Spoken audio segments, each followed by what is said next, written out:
Albariño sword. Okay. The Albariño sword. Whoops. If you can see. And then the Albariño Viejo. So these are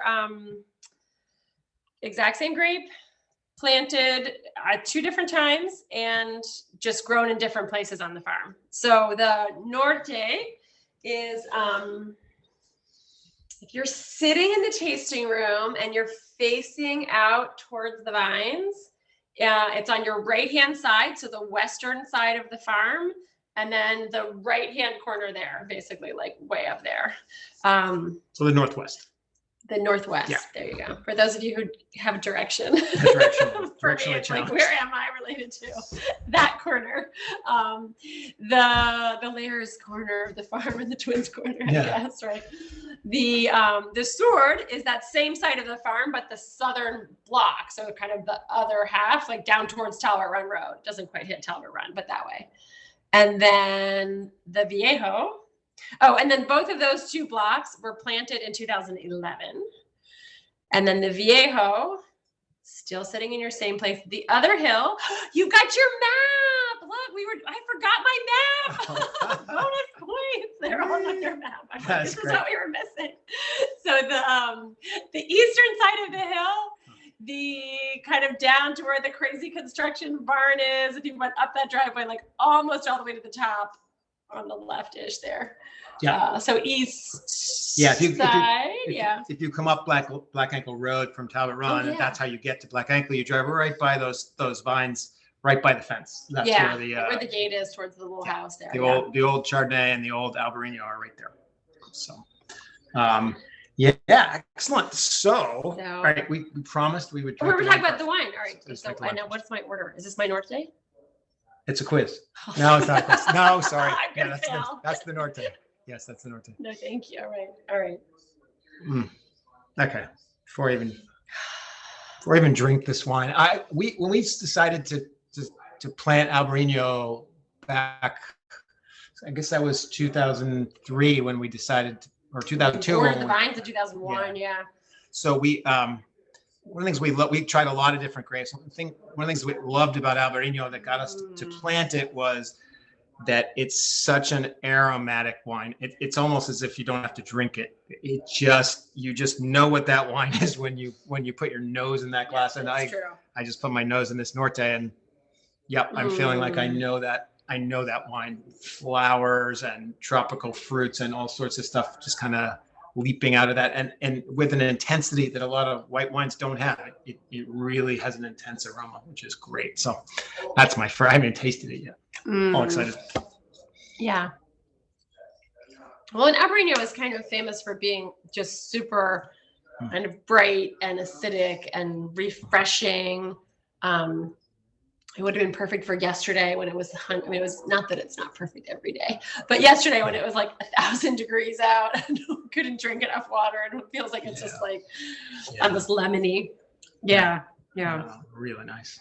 Excellent. And so, so we love that idea of making a wine like that. It's where it's from. We'll talk in a few minutes about the parts of Spain and Portugal where it's from, but they're all near the ocean. Albariño is almost always grown in places where the main foods come from the ocean. So true. It's always known as a seafood wine, but after being there and sort of knowing a little bit more about wines, I think a lot of that is because the sauces that you tend to have with fish or shellfish or things can be a little bit heavy sometimes, and you need a wine like this to sort of cut through all of that because it's so refreshing, it's so acidic, it's so bright, as Sarah said, that it cuts through a lot of that. So we thought at the time, not only do we love this wine, but we live in a region,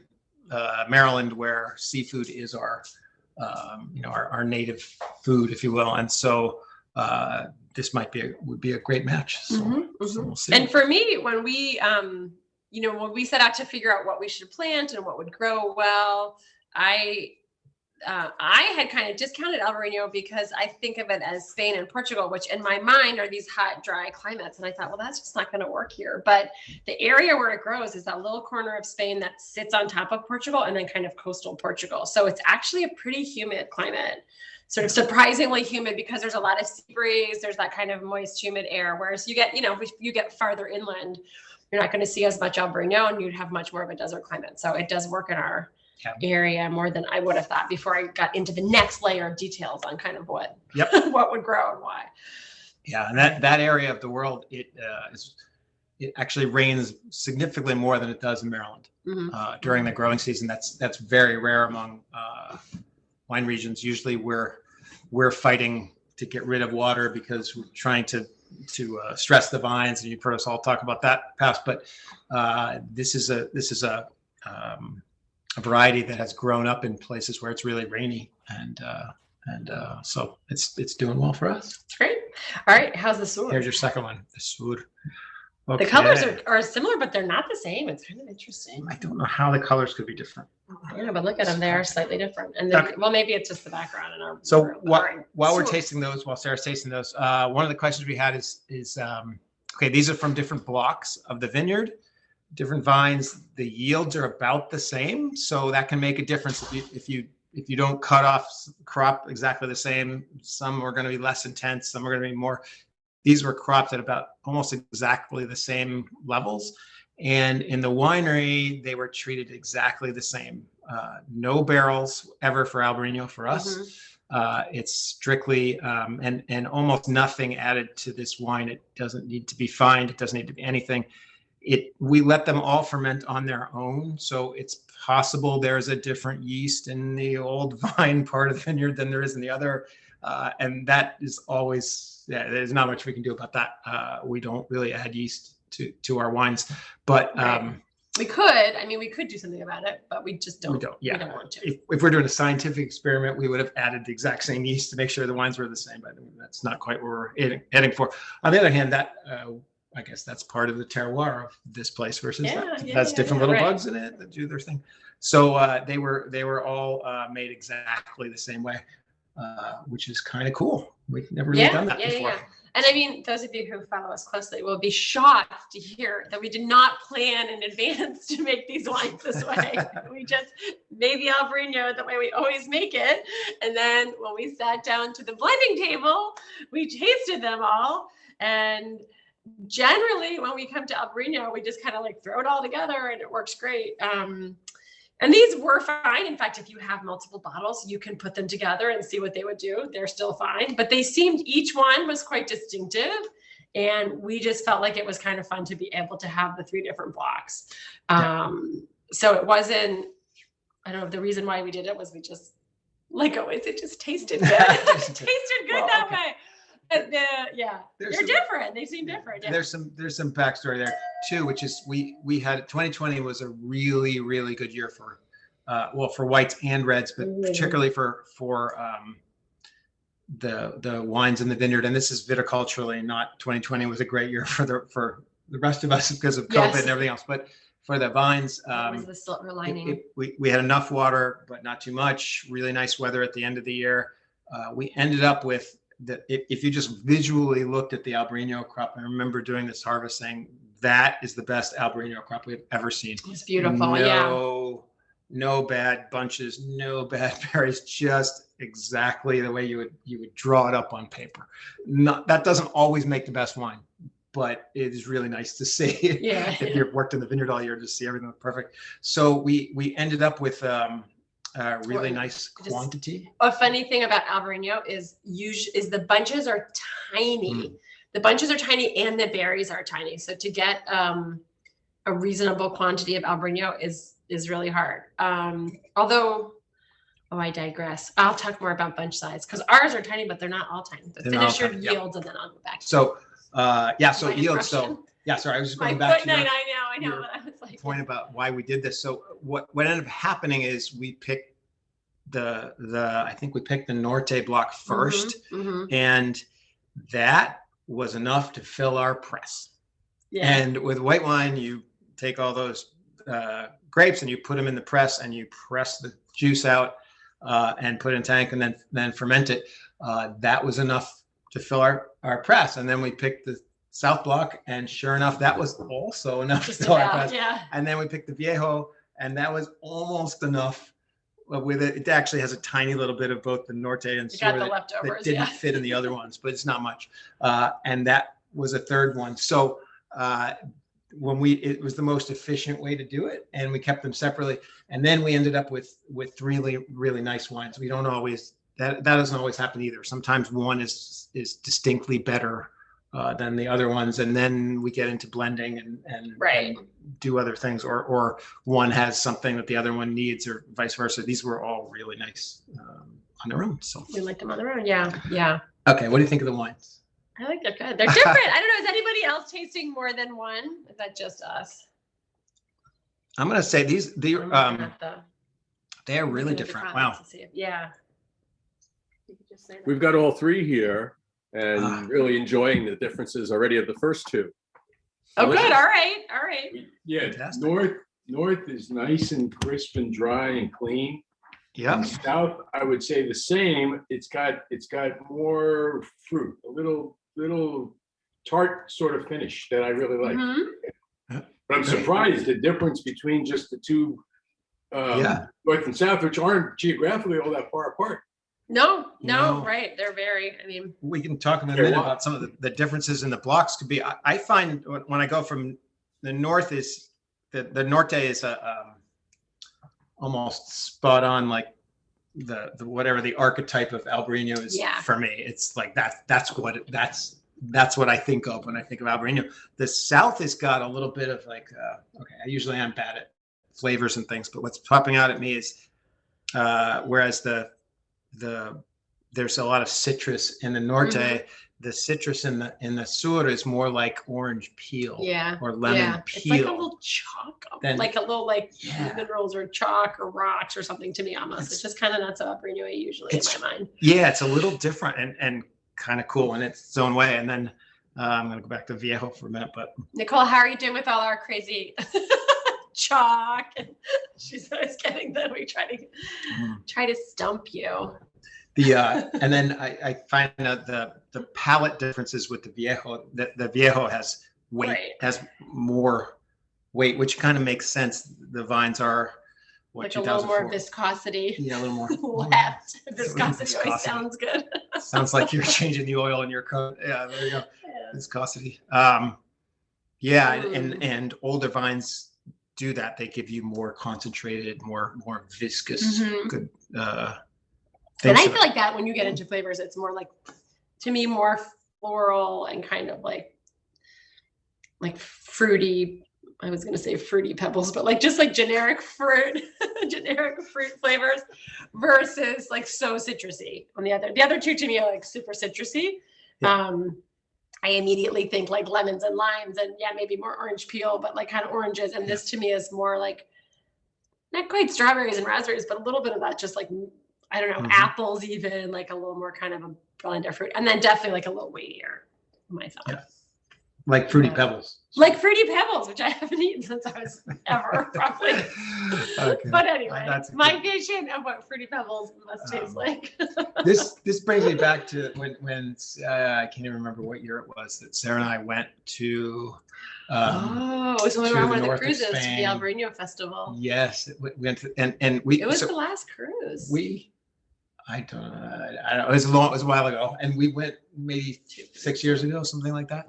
Yeah. And we went a few days early and decided to drive up to the northwest part of Spain and try to go visit some Albariño producers. And of course, we didn't get organized to call anybody beforehand. We said, we'll just get there and we'll find some places and we'll go talk to some people.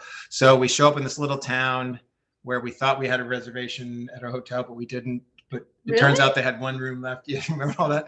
And we said, really, you only have one room left? And they said, oh, yeah, this is a huge weekend. This is the Albariño Festival. Really? And we had randomly booked a place in this town. And sure enough, they had the next 2 days, this huge festival of Albariño producers from all around the whole region. Rias Baixas is called, and there must have been 25 Albariño producers here. More even, maybe. Yeah, I don't know. Many, Yeah. many. If any of you ever been to like Wine in the Woods or the Maryland Wine Festival or something like that, imagine that, but all Albariño, there's nothing else there. Yeah. There's just smaller, Albariño. like smaller in terms of numbers of people, but not by a whole lot, and way drunker. It was crazy. That was like the craziest thing I've ever been to. Yes. It was crazy. It was a lot of. But we were very well behaved and just did our work. But it was really so for us, we got to taste through all kinds of, and each producer would have 3 or 4 different Albariños they bring out. We got to taste through 50 or 60 different Albariños, and we tasted. One of the reasons we went is because we said, well, we love our Albariño, but we're only making it one way. We're picking it, we're doing almost nothing to it. We're putting it in a tank. We're letting the yeast do their thing. We're cold stabilizing it. And when it gets cold, let the crystals fall out, and then we put it in a bottle. That's just sort of what we do. Right. And is there another way? And with many of our other wines, we've tried barrel fermentation or longer time on the lees, or even an extra year in barrel, like lots of mixing things up. And Albariño, we've always like not wanted to mess with it anyway. Yeah. So we said, we'll go over there. We're going to chance to taste all these experiments that others are doing. And so we tasted everything from, barrel fermented Albariño to Albariño that had been left in tank on its lees. It's the yeast and things that die and fall out left on its lees for 3 years, 5 years. I can't remember. So all long. kinds of time. Yeah. We tried Albariño sparkling wine. Made once. We tried some wine from, was it 200-year-old vines? Remember that? We tried to go find them. I know. We drove around. We could not find those actual vines. They tried to describe where they were, and we couldn't. We found a lot of cool vines, but not what we were looking for. And so we got to try all sorts of stuff, and it was sort of good and bad. We tried barrel fermented Albariño, and all of the ones we tried just to us tasted like bad Chardonnay. It just tasted really flat, kind of just dull and flat. It was very strange. Yeah. They lost their sparkle. They lost their prettiness. They lost their what makes Albariño so wonderful. We tried some of the ones left in tank for 5 years with their lees. They were okay. Some of them were okay. Yeah. But we didn't think it really improved it much. So we sort of left there thinking, I guess this is the way we're going to make Albariño. The sparkling, there were some interesting sparkling. The sparkling ones were good. We liked those. So that was fun. And then we got to tour some vineyards and see. And that was, if you ever get a chance to go to that part of the world, it was really cool. They almost every vineyard, they don't look like vineyards that we have. There are a few that look like ours, but most of them are on pergolas. Yeah, so big, like shady. Yeah, the trunks grow, say 8 feet tall. Yeah, and many of the vines were old. The trunks you'd see trunks that really felt like a trunk. I mean, not an oak tree, but 6-8 inches in diameter, like seriously big, huge trunks. Yeah, and they would grow up, and then all of the leaves and grapes would be above your head. You could actually walk underneath the vines in the shade. You have these walking in the vineyard, be completely in the shade, and all the vines are on sort of a trellis that's up in the air, like almost like a wire, like a wire, not mesh, but they almost like our deer fence, but laid on its side, big open wire mesh, I guess. It's very cool, and then the bunches would all be hanging down, so you could see every bunch as you walked along. It was very different, and you could tell that this was not the way they would do things now. If maybe it's good or bad for the wine, I don't know. But what would hold the vines in place, what holds that whole all that trellis in place, was enormous pillars of granite or marble or limestone, whatever. Mostly, stone. I mean, these big stone pillars. Things that would. Things that would cost thousands of dollars today if you bought them, and they are all over the vineyards everywhere. And apparently they were just what was there, right? Yeah, that's what they had, and so that's what they used. And So it was kind of cool to be able to walk in a vineyard and be in the shade, walking underneath this, Right. I don't know, people here often use wisteria and things for that, but imagine a huge grape arbor that covers an entire 5 acres or something. That was it. So that was, and then a big variety of bunches. So that's what I had started to say before. Yeah. So for us, we have, as far as we know, one clone of Albariño. There are probably a few variations snuck in, but basically it's the same kind everywhere. And our bunches are consistently, they're well, maybe Syrah, but they're kind of the most distinctive white grapes, certainly, that we have. I guess they each have their own thing, but the Albariño bunches are really small. They're often formed kind of like a classic grape bunch, like around, kind of like the big shoulders and then a perfect little V, and they're tiny, and the grapes have almost like a blue tinge to them. Like they're a very kind of distinctive color. I mean, they're yellow, but they're like, I don't know, they're different than the others. But there, when we were in Spain, I guess we're really in Spain in that part, there was a much bigger variety. So some of the bunches were really big, some of the berries were big, some of the berries were really kind of yellow with almost towards the brownish yellow family. So there was just a very different, there's a lot more out there than we have access to here. In terms of kinds of Albariños that were there. Yeah. It was interesting. Yeah. And I don't know if that whole growing in the shade is because their sun is so intense that they have to protect the fruit from sunburn, or if it's just old school and that's the technology they had, or, yeah, we don't really know. Yeah. I don't know. I don't know. It's interesting. So yeah, which got us realizing when we decided to plant Albariño, we were, the original, this 2011 block is only about 2/3 of an acre. But again, I think it was the second biggest planting in the US, something like that. I think when so, we planted yeah. it. And there weren't really any sources of Albariño budwood that existed. So after 4 or 5 months of searching, back then the internet wasn't as good as it was now, we finally found a vineyard called the Four Vineyard in Napa.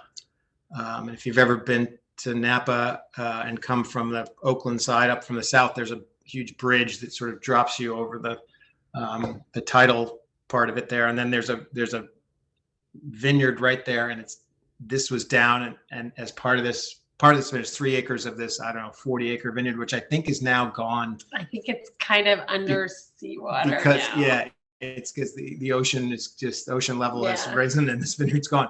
But at the time they had, I think, 2.5, 3 acres maybe of Albariño, and they got their budwood from a guy in the central coast of California who will remain anonymous. Because he brought the vines in his suitcase. Because he brought the vines illegally.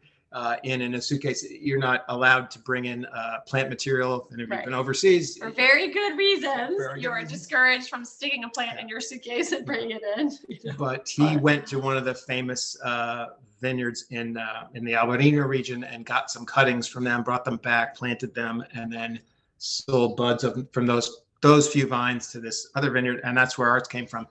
That's where our 2004 planting came from. Our 2011 planting came from our 2004 planting. We cut our own buds and had them grafted specifically for us. So it's all the same clone.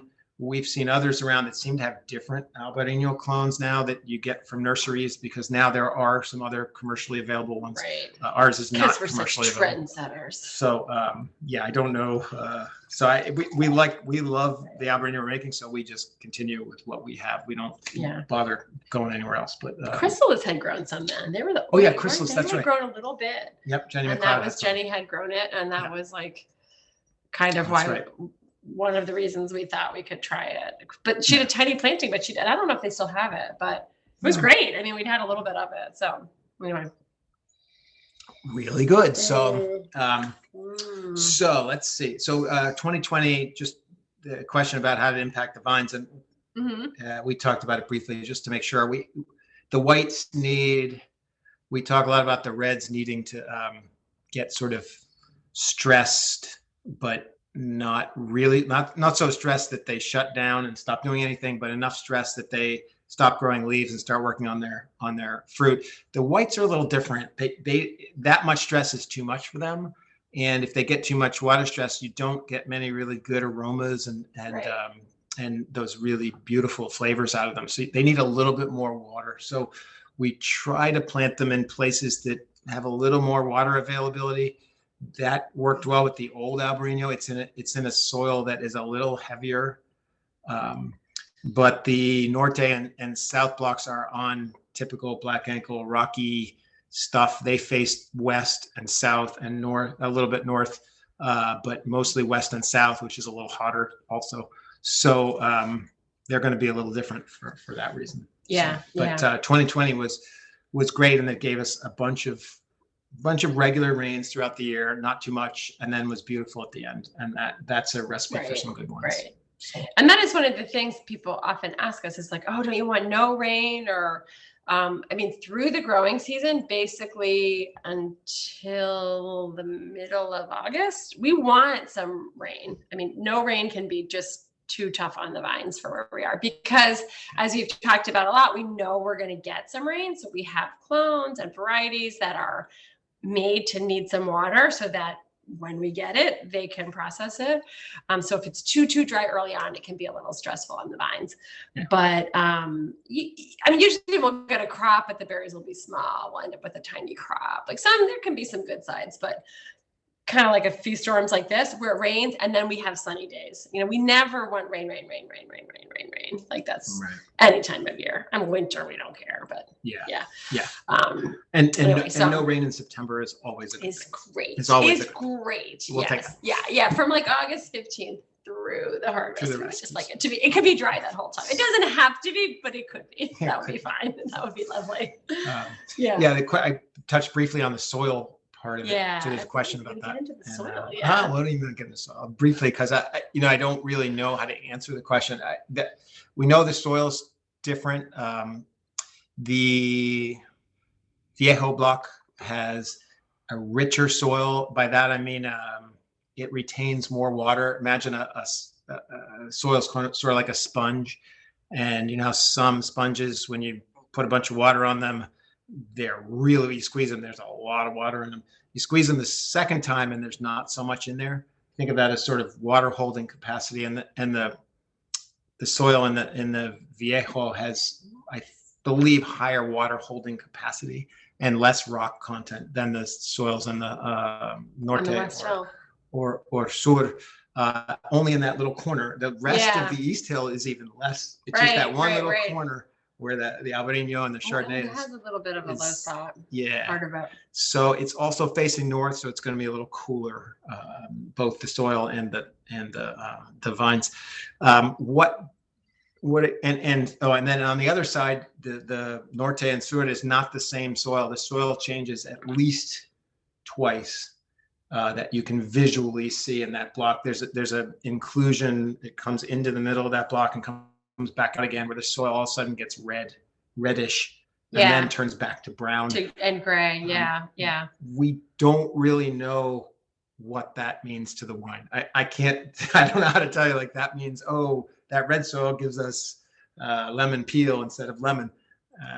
There's a lot of research around that, and nobody's quite cracked that, not yet. Figured it out. No idea. The details on that. But it is different, and that hill is weird because when you look at it, and one of the things that was appealing about Black Ankle when we looked at it from a kind of farmability, like ease of farming standpoint, was it has this huge long span that looks like one giant field and is, but then when you get down into it, it's actually kind of like three fields that just don't have anything demarcating the lines, which is fine. It just means that the different blocks end up being a little bit different.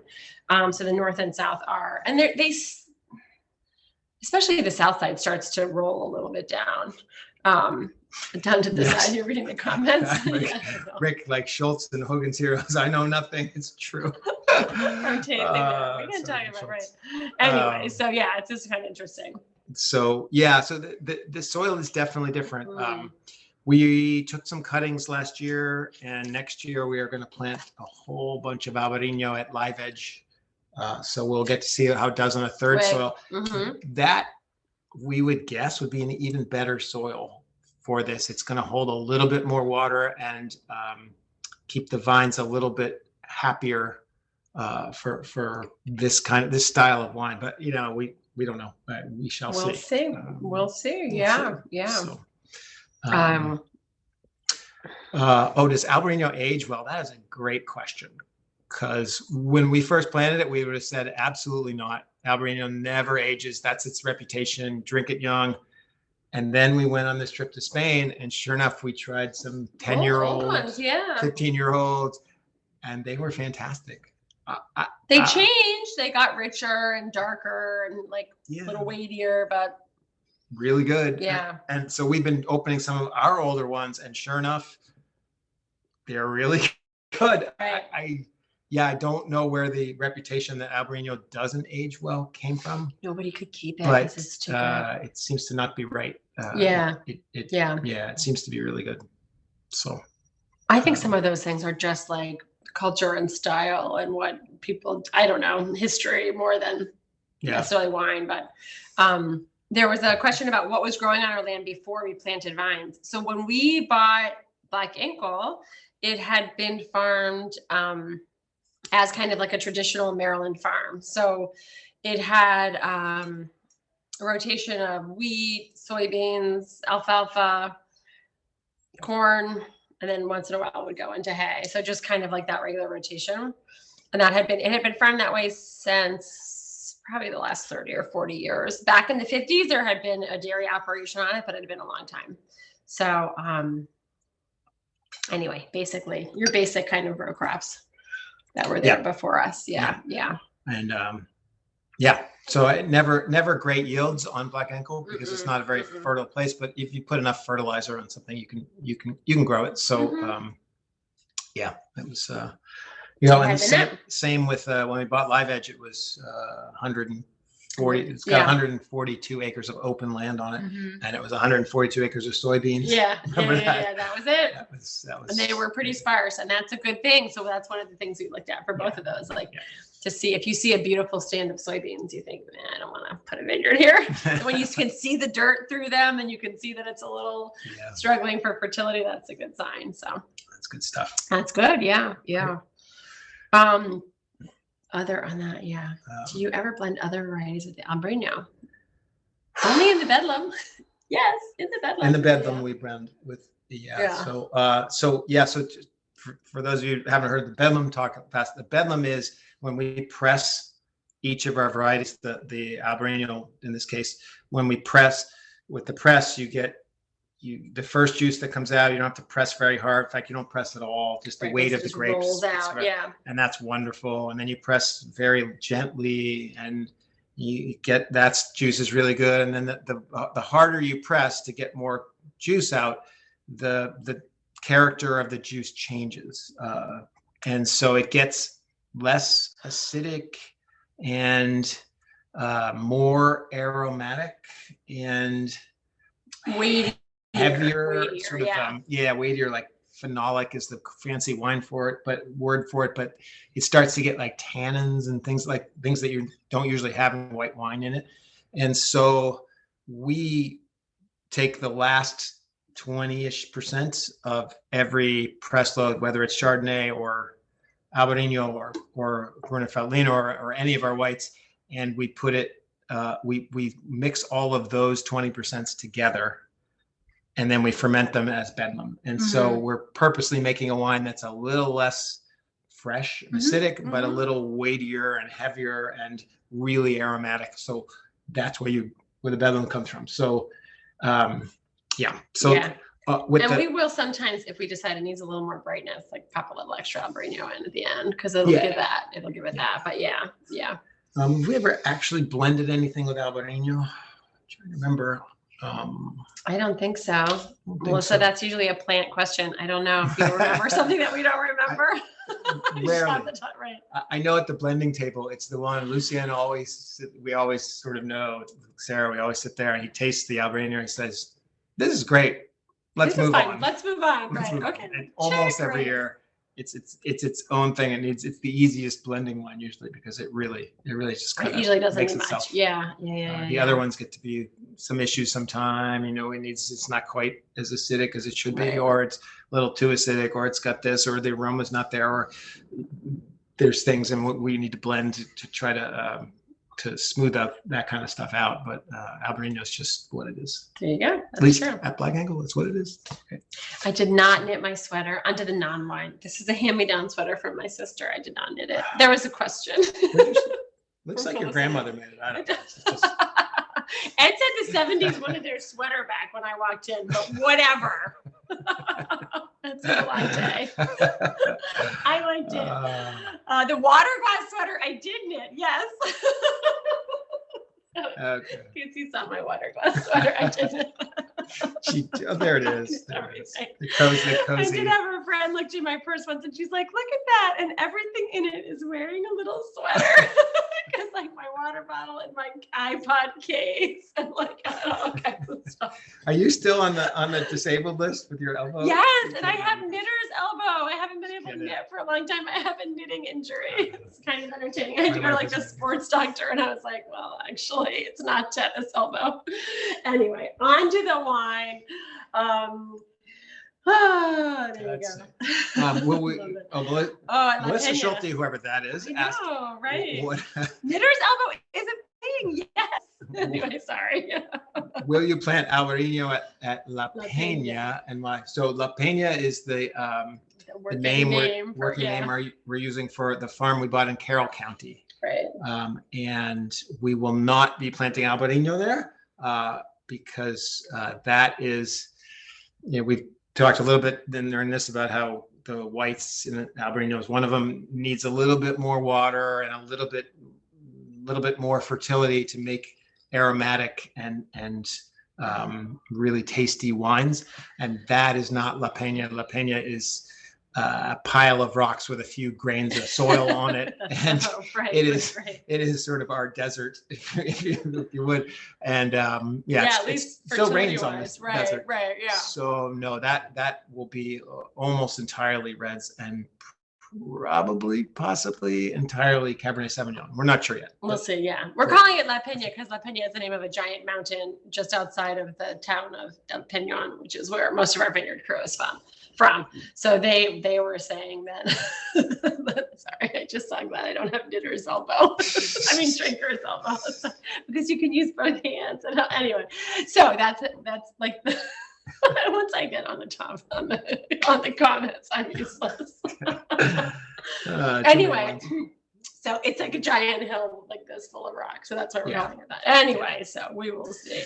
It is a really not very fertile place. It's got we laugh about it being a pile of rocks, but when we dug soil pits with a backhoe, you got about a foot of soil, and then you got a whole pile of rocks underneath, and it's really a pile that you can dig right through those rocks, and it seems like a great place.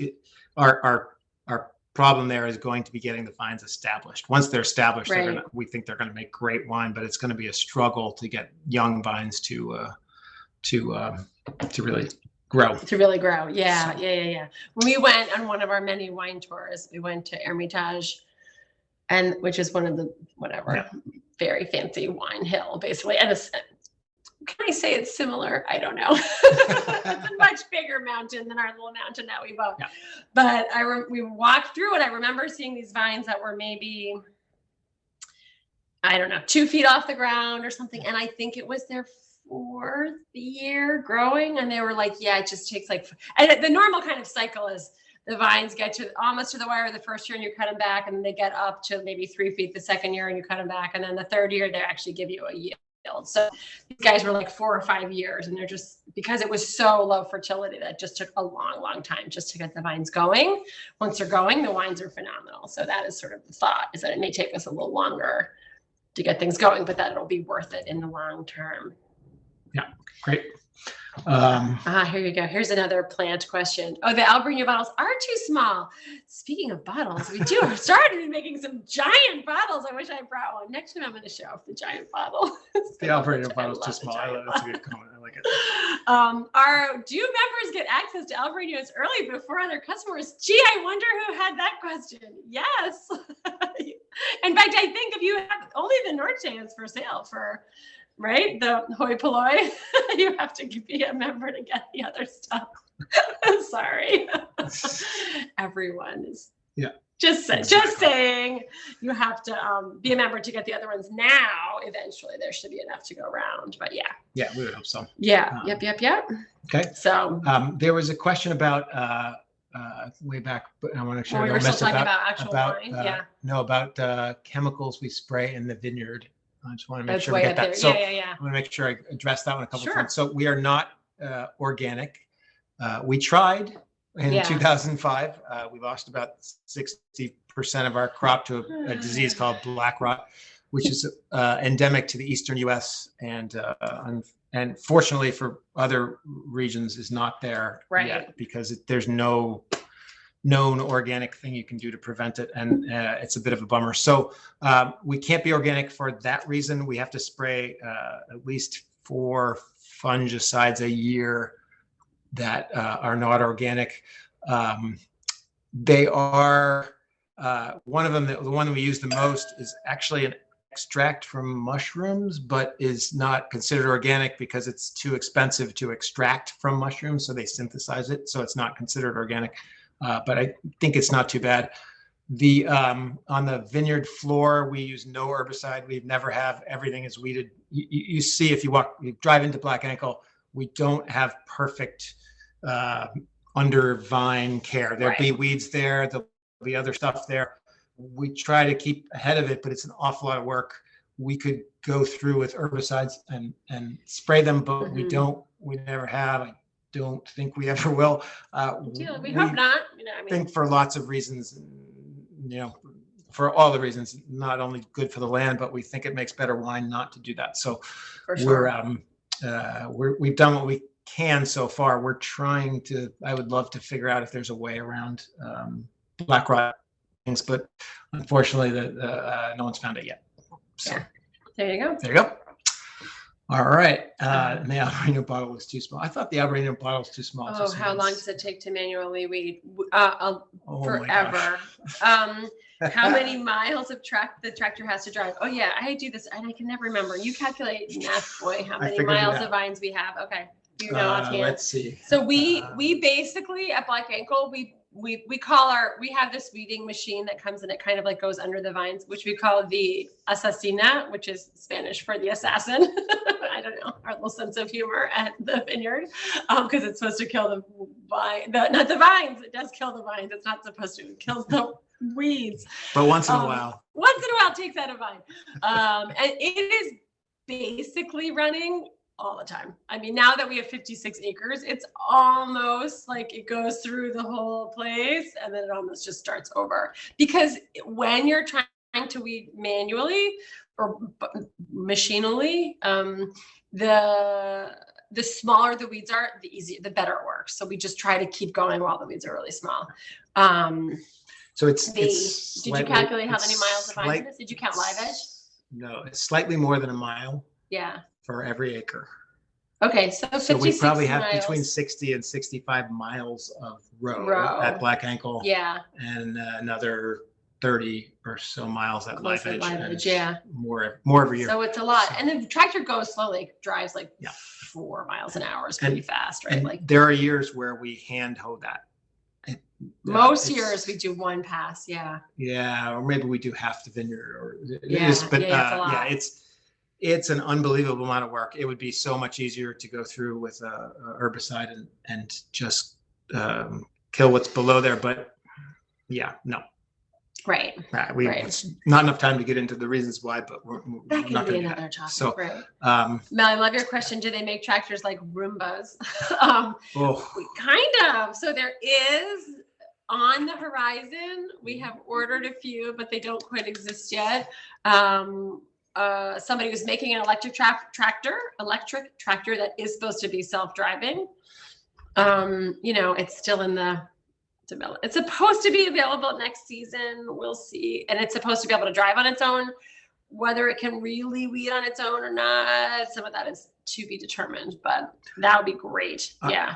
I hope in 10 years they will be exactly that, a Roomba that knows what weeds and knows where to and can do that.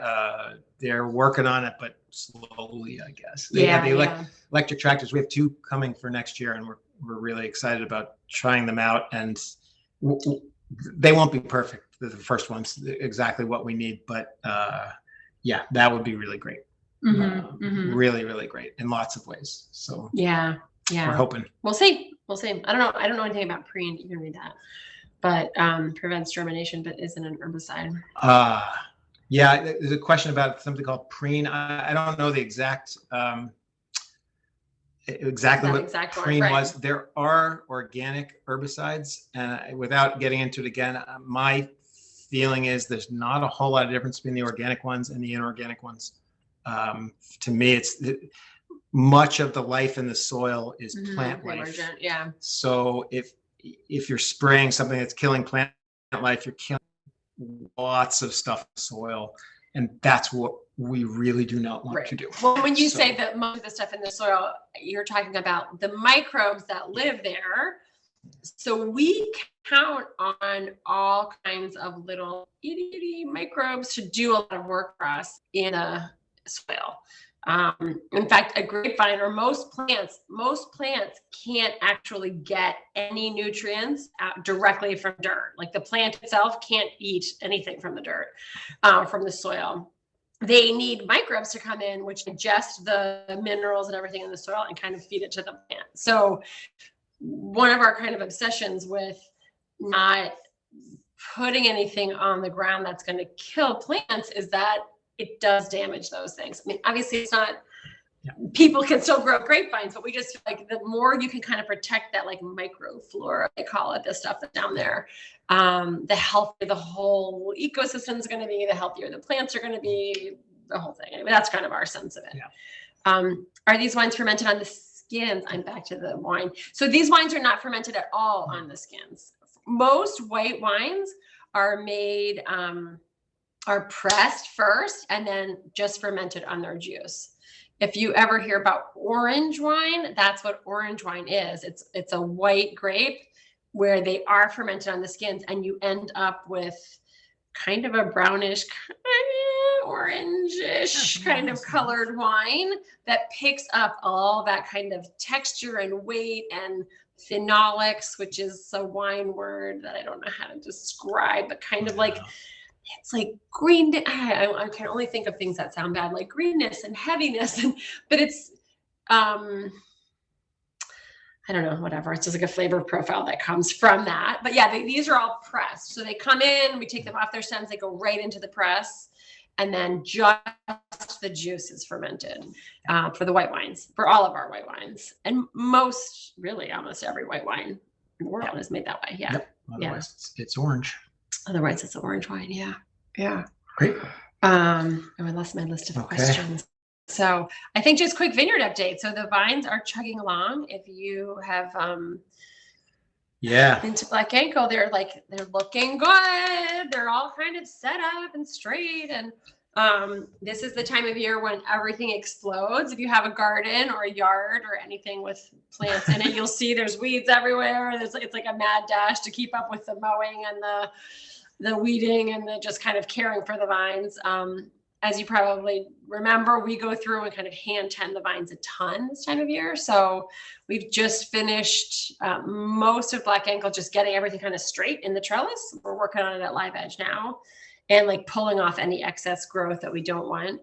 And then going through and pulling leaves. So we try to have a little bit of a leaf window or take away the leaves right where the fruit is on the one side. So a leaf window, I like it. A leaf window, yeah. And this is the time of year where we always wish we had 2 or 3 times as big a crew in May and June as we have, and then you need almost none of them in August because there's not much going on. You can't have a crew like that. So we're always behind in May and June. This year we're less behind than any year I can remember. Can I say that? Less behind. Is that a light toady? Is that what that is? Exactly. I'm tickled. Yes, I think the vineyard looks beautiful. Again, it's early, so you can't call a vintage yet. But it's about as good as it could be. No, the vineyard is in good shape for the things we can control so far, which does help, because if everything's out of control, that can be a problem. We can have competition from weeds, or we can have shading, or there's times when things just get too stressy. Yeah. You usually see, if you watch carefully, that the kind of rest of the farm like looks good in the spring, and then like gets like a little raggedy looking around July, and then August everything gets beautiful again because the guys have some time, or like paint things and fix things, and so that's just the way it goes. We try to keep it not too visible, but if you're looking, if you know where to look, you can see a little nest forms, and then they get it all back. So Steve says surge capacity. That's right. If we could stay up 24 hours in June and then sleep 18 hours in August, that would be perfect. That's what that would work. But unfortunately can't do that. And just quick building updates. Finally seeing some. And if you've gone up there's a huge crane, and all of the trusses and things are going up on that building. It's starting to take shape, which is great. And roof going on next week. And then I hope next week straw bales will start to arrive for that new building. It's going to be at least a dramatic change. Yeah. According to our architect, it may be the only building in the world that's built with 3 foot thick straw bale walls. We're using, if you drive by fields and you see those huge square bales out there sometimes, we're using 3 foot by 3 foot by 7 foot straw bales and stacking them like Legos around the whole building to make the walls. So it's going to be extremely well insulated, to put it that way. And that I hope will start happening next week. Yes, so that is very exciting if you are us. It's been a long process, but we're getting there. We for lots of reasons. Not the least of which is we bought these bales from our neighbor of ours last summer, and promised to get him out of his barn in time for his new straw crop to come in. And he's about to cut his new straw crop, and we haven't gotten the bales out, but we can't bring them. We can't let them get wet. So we can't bring them here until we have the roof on. So we need the roof on before we can bring the bales and get them out of his barn so he can do his wheat in the field. So we're getting there. Do you want to talk about how we insulate the roof in that building? How do we insulate the roof? Yeah. So we have, this roof is going to, the trusses are about 4 foot tall, and we're going to put a ceiling on the bottom, and then we're going to blow it's fiber insulation in to fill that whole 4 foot space. So it's going to be, I don't know what, R80 or something, I don't know, some huge insulation value in the roof, and to try to match the straw bales. Yeah. And then the other thing on the roof, which helps, much of it will be covered in solar panels, so that sucks out a lot of the heat. And then what's not solar panels will be green roof, like the little living roof parts of the tasting room. So between all those things, it'll be a pretty well insulated roof, or insulated, and I don't know what you call the living roof and all that. But that helps. The living roof helps a ton with heat gain. So, or to minimize heat gain. And the panels too, right? Because they eat up the sun. They eat up the heat from the sun. So panels in the middle, green roof around the sides, big overhangs. It's going to be interesting kind of building. A weird looking building. and we're going to get this question, I'm sure. Why did we build it with a essentially flat roof? It's not quite flat. But there is a height restriction in the county for buildings on a farm, and it's such a big building that if we had a peaked roof, that we would have blown right through the height restriction, and we would have needed a special exception from zoning, and which is a year-long process. And we just said, how about we just build it? So I hope it's going to look as good as it seemed on paper. I know. We'll see. It always looks kind of strange in the construction phase, but we'll get there. Great. All right. I think I need to get onto our logistics. So Project Rescate. So we were talking all about the Vineyard Crew. So you guys are going to get sick of hearing about it, but I hope you don't, because this year, if you have paid attention, you know that our Vineyard Crew is just like, basically they do all the work. What more is there to say? They're just absolutely what we rely on, and this great group of guys, most of whom, the crew has grown over the years, but we've pretty much had the same group of people come back since 2003 when we planted our first vines. And then, it's just grown over the years. So we've had a few people drop out along the way, but for the most part, we've been working with some guys for almost 20 years and then, on from there. So, and it is kind of interesting. There's a little bit of, they basically are all somehow related or connected or friends or married to the sister of or the cousin to the same group of people. So they have this connection. Almost everybody comes from this little tiny town in the smallest state in Mexico called Tlaxcala. The state is Tlaxcala. And in fact, one of the vineyard guys, Luis, just sent me a little video about it. And he's like, there's like, the part of the video was like, there's a joke in Mexico that like Tlaxcala is like a joke because it's so small. I guess it's like the Rhode Island of Mexico. Like, they're like, is it even real? Does it exist? It's like this tiny little spot. Anyway, they're in this tiny little town in this tiny little spot. And for the most part, over the last kind of 15, 20 years, when a lot of Mexico has had a lot of issues with gangs and drugs and violence and, you know, the bad things that have happened in the world, they have been pretty isolated and they've been pretty protected from it rather.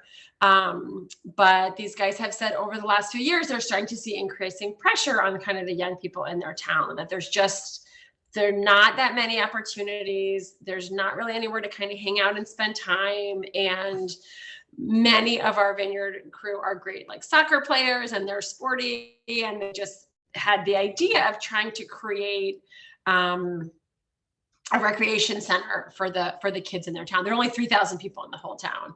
And, you know, these guys who work at Black Ankle, like I look at them and think like, you guys have such a hard job and you work so hard. And I'm always like, thank you. I know you work so hard. And they're always like, this is great. You're crazy, you know, because I think because of the circumstances of where they're living, like it's a pretty good opportunity. So they have felt like the lucky ones, you know, and it's kind of funny. Avencio, who's our vineyard manager and our crew chief, every once in a while, he'll come to us and he'll say like, so-and-so is not coming back this year.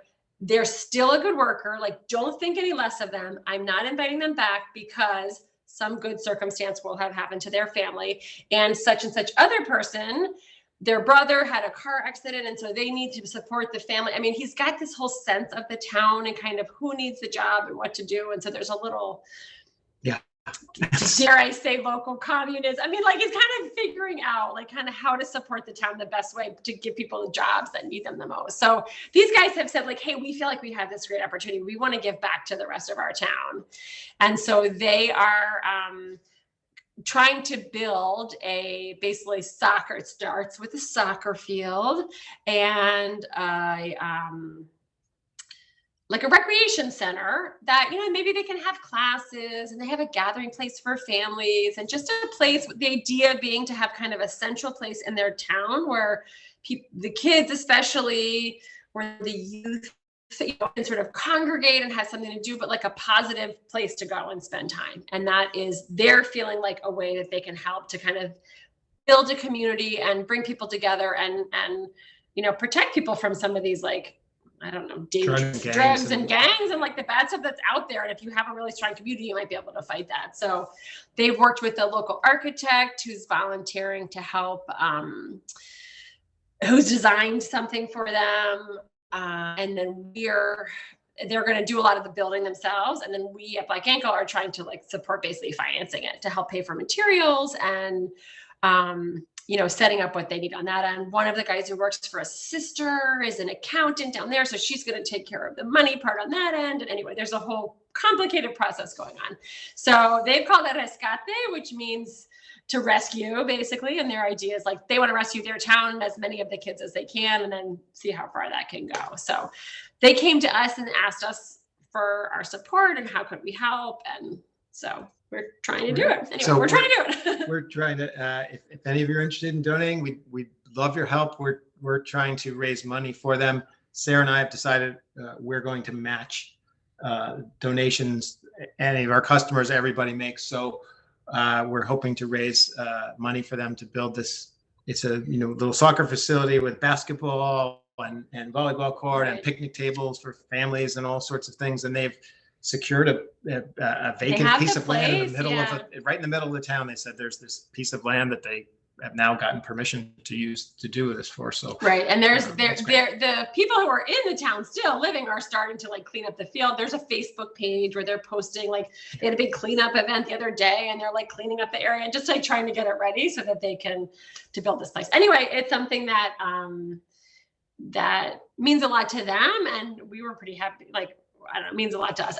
There's so many times in the course of this process where these guys have like come through for us, whether it's like a rainy day and everyone is like out in the pouring rain, harvesting and saving things, or it's late at night and I'm like, I'm not strong enough to open this thing. Can somebody come and, whatever it is, or help out? And they just, over the years, have been like so dedicated and so fantastic that when they were like, hey, is there this thing that like you could help us with? Anyway, it seemed like an easy yes for us. So then we're asking you to help us too. We're pushing it out there. Yeah, so it's a chance for us to give something back to this town that's given so much to us. Yeah. They really have. These wines would not be. No, but not be right. I was about to say they wouldn't be as good, but no, they wouldn't be at all. Right. So without their crew. Yeah. So there's a lot in the tasting room. Rick, you suggested like we're definitely asking people as they check out the tasting room, like, hey, have you heard about this project? And it's going to be in our emails and on our Facebook and whatever. So we're just putting it out there. But anyway, here I am. Since I have a captive audience, I can talk about it. But it is. I'm so impressed by this crew of people who they work so hard. They leave their families for months at a time. And like, they're like, hey, how can we help everyone else? I don't know. I don't know if it's like something of me, but I'm just impressed by these people. So it's a great group of guys. Anyway, so logistics. Oh, I'm almost over. Okay. So hours of operation. We're open 12 to 5. I think we might start closing on Tuesdays, right? That's in the works. So we're still open most days, but we may take a day off in the middle of the week to kind of get organized. We'll see. Fridays, as always, music. Saturdays at 10 to 6. You guys have all that. This week, Friday, the food truck is Trippy Tacos, which I think is a fan favorite. And then Transfusion Jazz, which I don't know, but I assume is cool. And 4th of July, we have Craig Rosendale playing from 1 to 4. I know 4th of July is kind of a like go do other things, but if you want to come out, you could be there. That's fantastic. That's fun. So and don't forget, we're also going to a wait list for the wine club. Yes. Oh, I did forget that. I know. It's crazy. Yeah. We projected our wine for the rest of the year, and we're going to close the wine club for now because we just don't have enough bottles. We 2020, when the Reds come next year, we should have more, but not sure it's going to open or not. We're not sure when it will open again, but right. Yeah. So if you're in, you're in. Don't worry. But we did decide that just in order to make sure that there's enough wine. Right. Exactly. We're throwing everybody out and starting over. We're keeping the wine club. We just want to make sure we have enough wine for the people that are in the wine club to stay in it. And so, it's just for new. All right, thank you, you're Mel. out. Here I am saying, we're closing the wine club. You're like, no, just no new members for now. We're going away. No new members for a while. So if you have anyone you need to lord it over, bring them out. We'll do a big pitch on the wine club for you. And then we'll be like, oh, just kidding. Well, we can put you on the wait list. Sorry. That's it. All right. I feel like we have covered our agenda for the day. Great. I have one item. Oh, yep. A correction. Go ahead. Yep. I was hoping that we could wish Karen Cool a happy birthday. Oh, is it your birthday, Karen? Happy birthday. Woo! Fantastic, Karen. We had 3 bottles of wine for you. I was just thinking we should have the whole backstory on Albariños because you would have a lot to offer. Thank you, guys. Happy birthday. If anybody, I think probably everyone here knows Karen, but if you don't, Karen worked in the tasting room for a long time and then moved out west. And then now she's like the secret behind the scenes person who answers a lot of emails and does all our tasting notes. And she's fantastic. Yeah. It's fantastic. And often if you call the tasting room and she's answering the phone out there and then just like letting the messages through. So anyway, so happy birthday, Karen. Thanks. All right. Great. All right, everyone. Well, thanks for spending another hour with us and have an awesome night. Yes. And thank you, Nicole, as always. I get such a kick out of watching you go. Come out to the vineyard tomorrow. I think we can get you a reservation. Great. Thank you all. All right. Good night, everybody. Good night, everybody. Thanks. Oh, and we're off next month. We're back in September, August, September, whatever it is. Just watch your email. You'll see. Yeah. Look at her. You could just correct my mistakes, Nicole. You don't have to interpret them. She's like, August, September, August. Oh, well. All right. Good night. Oh, that's pretty funny. Okay. Mm.